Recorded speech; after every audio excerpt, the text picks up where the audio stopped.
35 homes sold in Arlington between $2.4 and $2.6 million since January of 2025. If you think that just buys you a big house with nice finishes, you're only half right.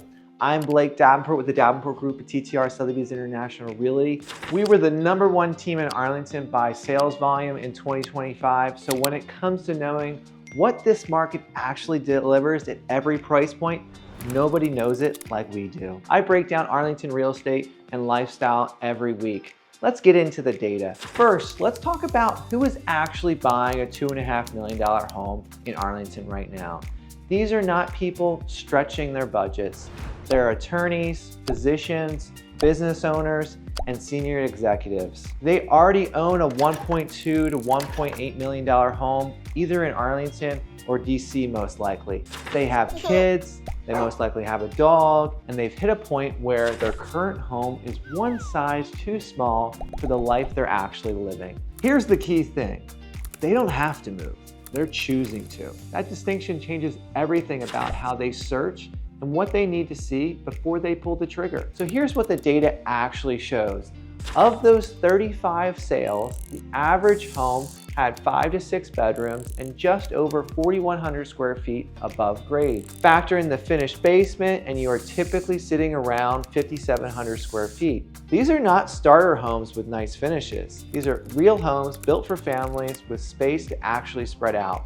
Most had 4 to 6 full bathrooms. Almost all had a dedicated office, a guest suite, and a 2-car garage. Most of them are in neighborhoods like Lyon Village or in the established corridors west of Langston Boulevard, all within 15 to 20 minutes of DC. One thing I want to be clear about, most of what is selling at $2.5 million is not brand new construction. True brand new construction in these neighborhoods starts closer to $2.6 to $2.7 million.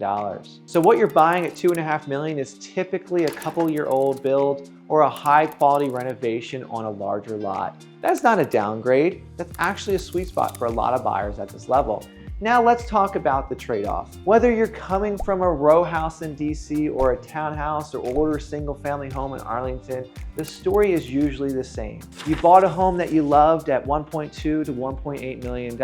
It was the right home for that chapter of your life. But the family has grown, the dog needs a bigger yard, someone is working from home, the school options are not where they need to be, and the house that made sense 5 years ago just doesn't fit anymore. What $2.5 million in North Arlington gives you is a home built for this next chapter. The space, the schools rated at an 8 or a 9 on gradeschools.org, the 15 to 20 minute commute to DC still intact. You're not giving up the city, you're just finally getting the square footage your family desperately needs. So here's my honest take. This is not the right move for everyone.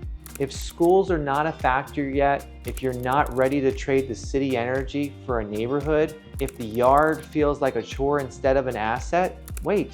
You will know when the timing is right. But if you're in your mid-30s to early 40s, your family is growing, and you've been watching North Arlington for a year already, you already know the answer. The only question is finding the right house. If you want an honest conversation about whether $2.5 million in Arlington makes sense for your family right now, call or text me directly, 703-350-8800. We work with buyers at this level every day, and we will tell you exactly what we think. Follow for more Arlington breakdowns every week. Hit that bell icon so you don't miss any of them.